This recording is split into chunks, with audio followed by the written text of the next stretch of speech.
Yeah, so it looks like we're coming in here. We're in game 2. Bradley Carpenter is up a game with his Abzan Company deck against Andrew Tenjum on Grixis Twin. Andrew is currently 4th on our leaderboard. Bradley is 17th on our leaderboard. Yeah. And so it looks like we have 2 giants battling it out. Yeah, we got a Tassiger on Tenjum's side with some mana, an Eternal Witness, and a Wall of Roots with a bunch of counters on it. So some of those are -0, -1 counters, and some of them are +1/+1 counters. Yeah, it's funny how that works out. So it looks like it's 3-5. Yep. At this point, but Bradley has a bunch of lands in play, and so does Tenjum. And in games like this, that usually seems like it's going to favor the person playing blue. Yeah, but this Abzan Company deck, it can grind out a lot. If Tenjum doesn't combo off or have something that generates a lot of card advantage, I think the Abzan Company still has the tools it needs to win a much longer game. Yeah, so it looks like we got the Eternal Witness for Bradley Carpenter. The trigger was actually on the stack when we joined the game. He got back a Path to Exile that handled that Tasker from Andrew Tenjum.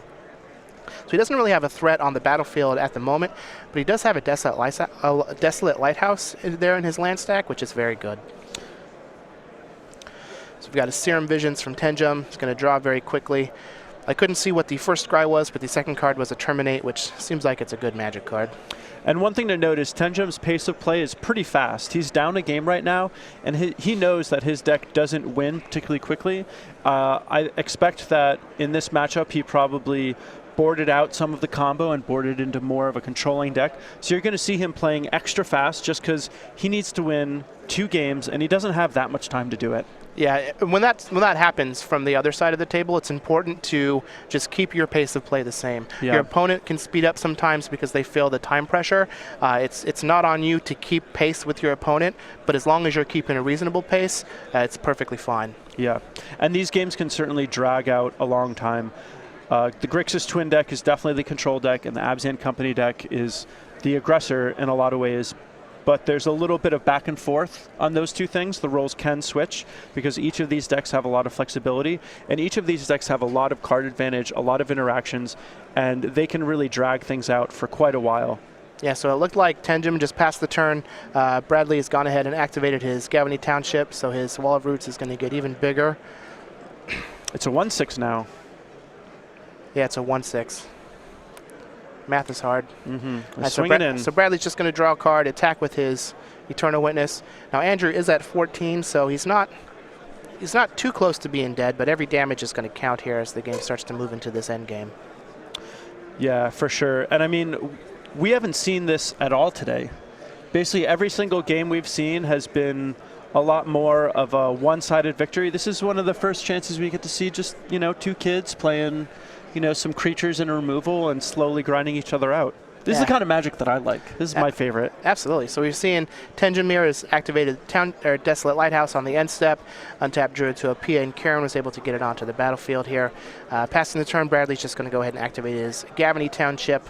And while we wait for the players to finish up here, I do want to put this out there. We're looking for some questions to answer via social media. So anybody have any questions for us, whether it be about Magic or about us in particular, make sure you hit us up on Twitter. We're going to be answering those next round. But for the time being, Andrew Tenjum has gone from having nothing on the battlefield to Pia and Kieran and Colgan's command, kill your guy, do something else.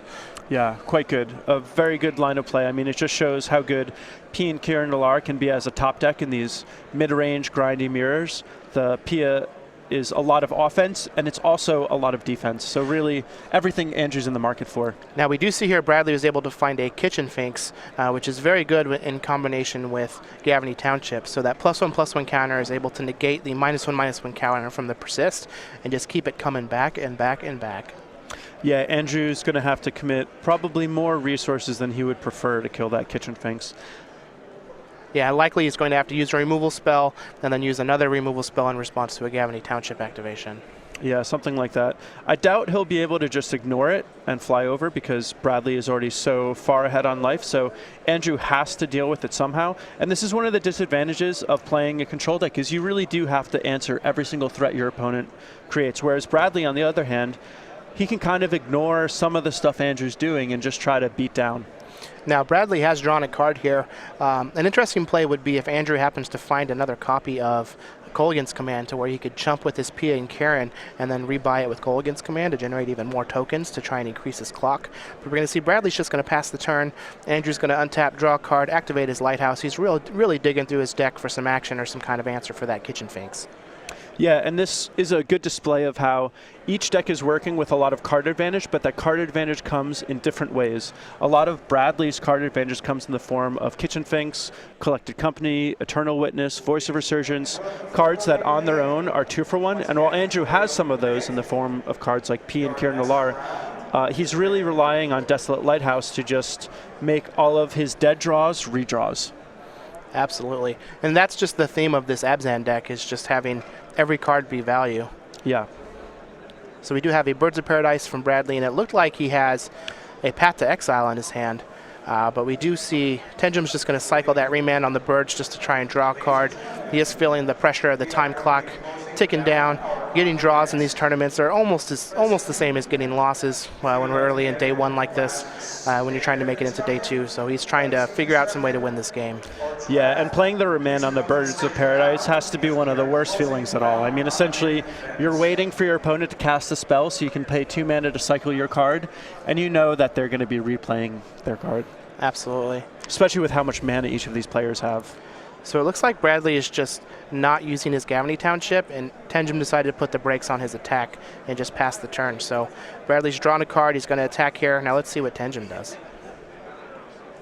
I imagine Andrew's going to try to take some sort of opportunity to kill this, and there we go. Yeah, it looks like a Terminate, and then he's going to save up 3 mana so that he can throw the Thopter at that Kitchen Finks if Bradley decides to ever try and use that Gavany Township. It's a little scary, though, because right now it's a little bit of a staring contest, because Bradley doesn't want to activate his Gavany Township or else Andrew will shoot it, and Andrew doesn't want to shoot it or else Bradley will activate his Gavany Township.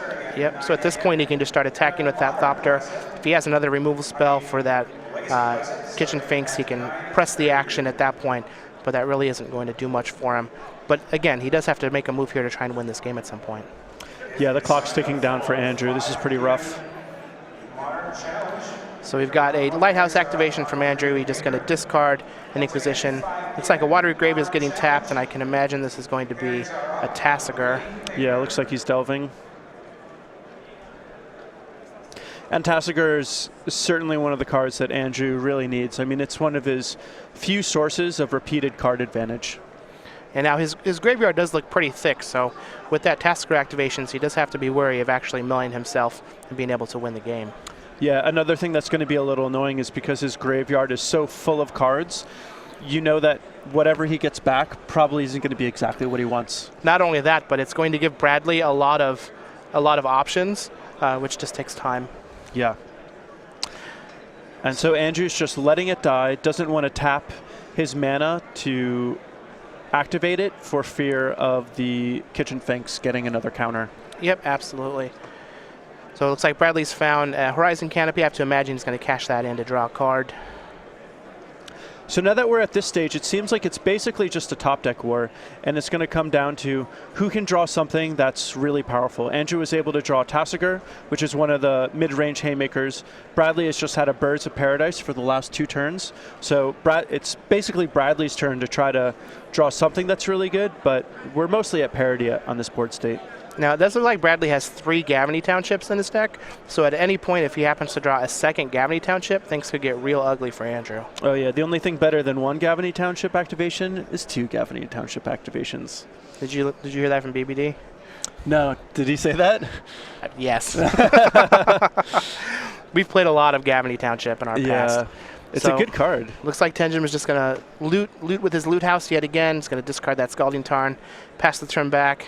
Looks like we got a Gavany Township activation. He's going for it now, which I think is actually fine.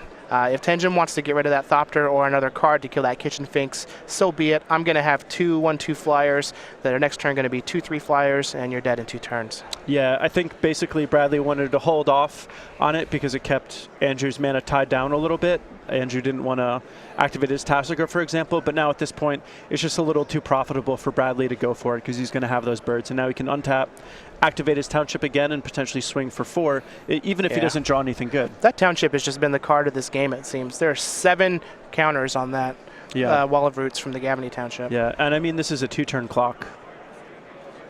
Good. So we're going to see an attack here from, looks like he decided not to use the township. Oh, I wonder if he drew something good. Which I guess is fine considering that it's still I guess it's not a 2-turn clock. But he Well, drew he a can do Scavenging Ooze, which is a good card. Yeah, he can still activate Township end of turn, untap, activate it again, and it's still technically a 2-turn clock. That's true. All right, so we're going to see a Terminate from Tenjum on the Scavenging Ooze. I have to imagine that Bradley's going to eat some cards out of Tenjum's graveyard. Yeah, it would be nice if he could exile basically all the things that would be good Snapcaster Mage targets. I think those would be the things that he's going to prioritize first. He's certainly not going to be able to whittle away enough where it would impact Delve. So he's probably just going to be going for Snapcaster Mage targets. That would be my guess. Yeah, so we're seeing here a Dispel, couple Kolaghan's Command, and a Serum Visions off of that Scavenging Ooze. Yeah, I mean, not even trying to exile creatures. Just feels like he's at a completely comfortable life total and is really just looking to exile things that'll be useful to Andrew. Yeah, he has lethal coming up here in a couple turns. He's just trying to limit Andrew's options. Yeah, and still leaving himself with enough mana, despite all those Ooze activations, to use Township. And now these birds are up to 3 toughness, which is particularly relevant in case Andrew has anything like Electrolyze. I know he used his 2 Kolaghan's commands, so he might not actually have Electrolyze, and it doesn't look like he does. They are still vulnerable to Lightning Bolt, but if he is able to untap, then he can basically just kill Andrew with these Birds of Paradise, which is always a good feeling. Yeah, when your Birds of Paradise are starting to become Stormbreath Dragons, that's pretty good. And they're not too far away from that. So Tenjum's just going to pass the turn to Bradley, who's going to take a draw. He does have lethal on the board here if he decides to go for it with these Birds of Paradise. Got a Snapcaster Mage. Looks like Bradley has... Oh, thought it might have been a choke, but it looks like it's not a choke because he doesn't have it in his list. I think he might have drawn a Scavenging Ooze for the turn. I mean, this Snapcaster Mage is good, but it feels terrible to use a Terminate on a Birds of Paradise at this stage in the game. Yep, you got to do what you got to do. This really highlights the strength of a card like Gavany Township, though, where it's just something that's embedded in your mana base. It's not something that's really taking up a significant spell slot. Yep. And because you have cards like Birds of Paradise that are great mana accelerants, but they're bad to draw later in the game, Gavany Township gives you the power to actually make them into real cards, even in the top deck war situation like this. Yeah, Gavany Township is really one of the cards alongside Collected Company that has allowed decks like this to continue to flourish after the banning of Birthing Pod. Before with Pod, you would be able to turn your 1-drops into 2-drops and so on. And even then, those decks would play some number of Gavany Townships. There's ways to take advantage of those weaker creatures in the late game, but it really is a cornerstone of these Abzan Company style of decks. Yeah, and we saw Todd Stevens playing Naya, and he played against a twin player. I believe it was Ross Merriam. And we see Ross stay on the twin plan, even post-board. He didn't try to be more controlling. And I think that's because a lot of the times it's hard to grind out these company decks. If you try to control them, it's just difficult because they have a lot of 2-for-1s. Yep, so it looks like Tenjum did have another Snapcaster Mage so that he could terminate that other Birds of Paradise. So he's currently alive, at least for now. Yeah, and at this point, he can't really mount an offense against Bradley because that Wall of Roots is just going to eat creatures when he attacks. Yeah, that is I mean, does that have 5 -1/-1 counters on it and 9 +1/+1 counters on it? -0 -1. Oh, and then of course. 9, so it's 9 power. Oh, wow. Yeah, that is we need something that lets us attack walls, like Aerial Formation. Is that the card I'm thinking of? Yeah, walls can attack. I mean, I think I just broke it. I think that's what Bradley needs. Little Rolling Stones action. Oh, there we go. Give me that stuff. Well, Tenjum did find another PA and Karen Nalar, which is going to give him some flyers. So Aerial Formation is not the card I was thinking of, but the enchantment. Oh, well. I'll figure it out later. Someone on Twitter can let me know. So it looks like we've got maybe a spell for Bradley to cast. 4 mana, Collected Company. Oh, it is. Wow. If this resolves, this is going to be rough for Tenjum. Yeah, Tenjum is doing a good job controlling the board despite I guess he's going to remand everything. Hopefully he gets a Run dispel. it back. What you got? Wow. It's going to resolve. Let's see what Bradley can find off this Collected Company. Yeah, and now things were in Bradley's favor, and they swung into Tenjum's favor, and we'll see if Bradley can kind of regain control of this game. So we've got this Malera and a Spellskite. Now, they don't look like much right now, but that Gavany Township can just keep making them bigger and bigger. And Bradley's at high enough life total that it's going to be difficult for Tenjum to try and pressure it effectively. He's going to have to at some point, though, because he does only have what looks to be about 10 cards left in his deck. Yeah, the fact that Andrew's life total is so low is really a big burden. These Grixis decks usually don't have any way to gain life, and the fact that he's so low, he basically needs to treat every single threat that Bradley has as a lethal threat. And so that means that a lot more of Bradley's draws are going to be live in a way that they wouldn't otherwise be live. So it looks like we've got an attack for 2 here with the Flying Thopters, leaving back the Snapcaster Mages. Assault formation. There we go. That's what I was talking about. There you go, guys. You heard it here first. SCG Live. Oh, yeah. Andrew Boswell, Assault formation. So Tenjum, he's starting to mount a little bit of an offense, but the time is running down. He definitely has to try and finish this game. Bradley's been doing just about all he can to try and close it out. Another flyer is good, though. We do have a Vendilion click here on the draw step. I imagine that's what Tenjum's been digging for with those Loot House activations when he's so low. It did look like Bradley picked up a Eternal Witness, which is very good. Yeah, and the fact that Bradley is at 16 is not as high as you think, because Andrew can come in for 5, knock him down to 11, and come in for 5 again, but those Thopters represent 2 extra damage each. Exactly, that's what I was going for. So it looks like we shipped the Eternal Witness to the bottom. Bradley's going to take a draw. I didn't quite catch it. It looks like it's just a white bordered card, so it might be a land. No, he drew an Anafenza. So again, Bradley's rebuilding his board, but he really needs some sort of defense in the air. Andrew's got a fair amount of chump blockers to buy a little bit of time. Yeah. But this is coming down to the wire on each side, actually. How do you attack here? I wonder if you also attack with the Spellskite, because it has to be blocked, otherwise it's lethal because of the township. Yeah, I agree, and it's likely that you would be able to take down 2 creatures if any kind of blocks were tried to, like he tried to make a trade. Absolutely. So we've got another Wall of Roots here.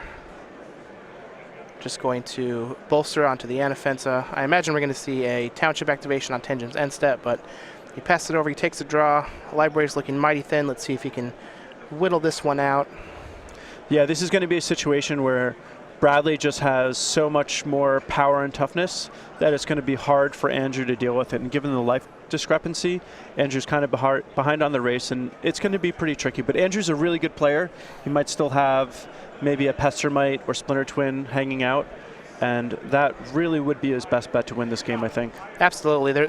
Both of these players have played this game very well. They've done everything that they needed to at every point in the game to at least stay alive and give themselves a shot. Here we see 2 lethal attackers coming through. The Spellskite at a 2/6 and a Fenza at a 4/4. Bradley does have an activation of Township available if needed. So he's going to go up top to 10. I wonder if he's going to also use the other token. It doesn't look like it. So this is and this Kitchen Finks is going to be real rough. Yeah. This is my favorite form of card advantage. It's when you make your opponent chump block. That's my favorite. I got big guys. Yeah, I got big guys. You got to block them, and your guys are small, so they just die. Yeah, this is looking a little rough for Tenjum. He did activate his Township there on the end step, but we do have a Kitchen Finks along with the Malera, so even if the Finks dies, that Malera is going to allow it to bolster onto itself. Wow, another Kolaghan's Command. I guess this is the 3rd one out of the sideboard because we saw the other 2 get exiled. Yeah, so this is going to give him a little bit of time. He's going to go up top, I imagine, for 2. Probably going to try and rebuy his P.A. Karen Nalar. That would definitely be a good idea. I mean, he needs more board presence. Oh, it looks like he went 2 damage and then destroy an artifact. So I wonder if Andrew has lightning bolts or something that he can finish Bradley off with this turn. Well, it looks like there's a Terminate and a Snapcaster Mage. He's going to ship the Terminate to the bottom, put the Snapcaster Mage on top. Andrew can knock his opponent down to 6, and 2 lightning bolts would finish the job. Yeah. I think I saw a lightning bolt in his hand, actually, so if he's got the Path to Exile. He's got a Dispel. Oh, and he's got the Dispel. Can he do this? With 2 bolts? In a lot of ways, he's pretty far behind, but he might be able to just sneak this in there. 2 bolts. Wow. All right, so we're going to go to a game 3. Man, and Andrew just sneaks it in there. That was impressive. That was very, very well played by Andrew Tenjum, winning through the kitchen finks. Yeah, and I mean, I think listening to me, you would think that the Absent Company deck was winning, and on most metrics it was winning, but Andrew was just barely able to cobble together the last few points of burn spells. I mean, Bradley at the end of that game had an overwhelming board position, but Andrew, being the tricky blue-red deck, was able to sculpt things in a way where he just sort of, had what he needed and had just barely enough of it. Absolutely. I feel like Andrew Tenjum played that game very, very, very well. He was activating Lighthouse when he needed to try and find something. He stopped using it in spots where he didn't need to loot anymore. Ended the game with just a handful of cards in his deck. Just enough damage to eke out the game. Yeah, there were a lot of decision points that Andrew made. For example, not activating the Tassiger when he had the opportunity to, and all kinds of other things. So I think the fact that he just barely squeezed in there, and with the multitude of decisions that he made throughout the game, that it's definitely worth rewatching and seeing just exactly how he navigated there. Yeah, I think Bradley played that game just fine as well. There weren't any spots where I think he did something wrong. Just couldn't get it done. Yeah, I mean, the one thing that you could point to is when he had the Scavenging Ooze, he just X'd out a bunch of cards from Andrew Tenjum's life and didn't gain any life with his Scavenging Ooze. But at that point, Bradley was at 18, and I definitely would have made the exact same move that Bradley did. Yeah, absolutely. So I'm definitely excited to see how this game 3 goes, being as there's not much time left on the clock, and both players need to kill each other. Yeah, I would expect that Andrew is going to shift over to a more Splinter Twin plan, but it depends on how he feels he's most likely to win given the amount of time. So while these players finish up shuffling, let's go ahead and take a look at our creature collection. Ooh, baby. We do have Grizzly Brand, who is available now on playmat sleeves and player bundles. It's a big old bear. Big old cuddly bear. Big old cuddly bear with his tree trunk talons, I guess. And maybe not the best to cuddle with, actually. I mean, maybe you have to be the big spoon. Yeah. And you can find those, go.starcitygames.com/creature collection. We've got Tenjum on Grixis Twin, tied up 1-1 against Bradley Carpenter on Absent Company. Both of these players are 4-1, and it looks like we have Bradley led on a Temple Garden tapped and passed, and Andrew is leading on a Darkslick Shores and going to use a Thoughtseize to take away that Eternal Witness. So Bradley has a Fiend Hunter, 2 Voice of Resurgence, and a Verdant Catacombs. We're going to see a Voice of Resurgence enter the battlefield for Bradley. This is going to be a real good card against Grixis Twin. Yeah, for sure. This is exactly what Bradley wants, is to get some board presence that's difficult for Andrew to deal with. And this is also going to make any counter spells or anything else like that worse on Andrew's side. And we're even going to see, more than likely, a second Voice of Resurgence here from Bradley this turn. Ooh, maybe not. Just tapping a swamp. Ooh, what do we got? I think he might have drawn something. Oh, Fulminator Mage? No. Oh, Wall of Roots, and then... Okay, that makes sense. Well, that's a good line of play. Why have a Voice of Resurgence when you can have a Wall of Roots and a Voice of Resurgence? Yeah. Just bargain bin magic. Yeah. That Wall of Roots is just giving you mana everywhere. Your turn, your opponent's turn, every opponent's turn. Yeah. Man. So does Andrew have Anger of the Gods or anything like that? It doesn't look like it. That would be good on this board. He does have a Damnation, but that's not going to do much against these voices. Yeah. These voices are actually a pretty big threat. I mean, basically, if you look at it, Bradley has 4 power and 4 toughness on the board. He's going to be able to start clocking Andrew. And if Andrew wants to break that up, he's got a lot to slog through because the back halves of the voices are going to be bigger than the front half. Yeah, I feel like his best chance at this point is going to be to try and combo Bradley out. Absolutely. So it looks like we've got a fetch for Tenjum. He's going to click himself main phase, shipping a lightning bolt to the bottom. It's still not looking very good. Bradley does have a decent army here. And if Andrew ever decides to try and get rid of one of those voices and use one of his resources, the back end is just going to end up being much better than the front end on that Voice of Resurgence.